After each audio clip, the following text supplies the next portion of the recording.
Not far from here is the village of Shinbon, and right on the edge of the village is a roundabout, and in the middle of that roundabout is a sculpture depicting the head of a strange wild man.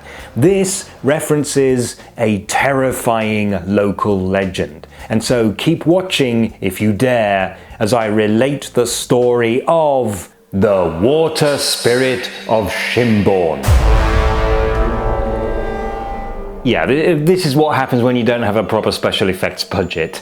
It was known that the water spirit lived near the brook, and the locals had often heard his horrible cry, "Ho ho! Ho ho!" Huh? Really? Ho ho ho ho. That's it? Yes.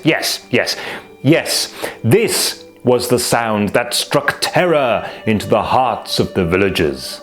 They knew how dangerous the water spirit was, and none dared make fun of him lest they cause him to become enraged.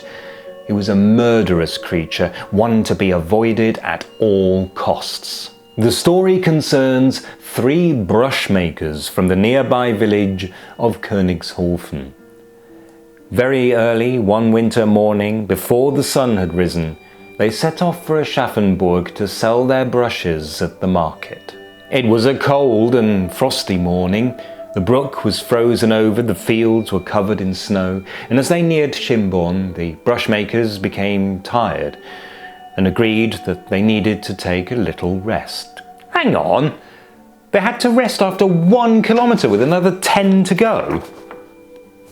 Oh, okay, well, apparently that's what they did. So they set down their heavy bundles and sat on the banks of the little brook in the freezing cold. Yeah, that sounds like a good idea.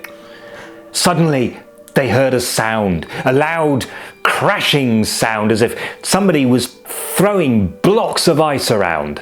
Was this the famed water spirit? The men had heard tales of him and now began to fear for their lives. They knew they had to move on, and so they got up, took up their bundles, and then realized that they had to cross over the brook on a narrow footbridge. None of them wanted to go first, and none of them wanted to go last, but they had to cross the bridge. Eventually, the youngest spoke up. "Hannes, you go first. You are a pious man, and so the water spirit will not hurt you. I will go last.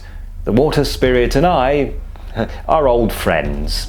Of course, the young man didn't really believe in the water spirit, despite just having been scared out of his wits. Just enjoy the story, don't ask too many questions. The 3 men had almost made it to the other side when the youngest, in his youthful arrogance, called out, "Hey! Make sure the water spirit doesn't get you! Ho ho, Mr. Water Spirit! Ho ho!" No sooner had the words left his mouth than an unseen hand grabbed him and pulled him through the ice into the waters, never to be seen again.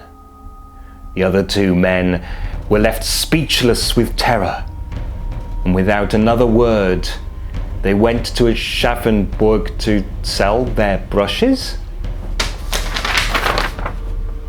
Well, that's what they did. Anyway, at the end of the day, they went home by a different route. And that, my friends, is the story of the water spirit of Shinbon. Unless, of course, it's the story of 3 men who got drunk and one of them drowned and the other 2 had to sober up and think of something to tell everybody back home. Happy Halloween!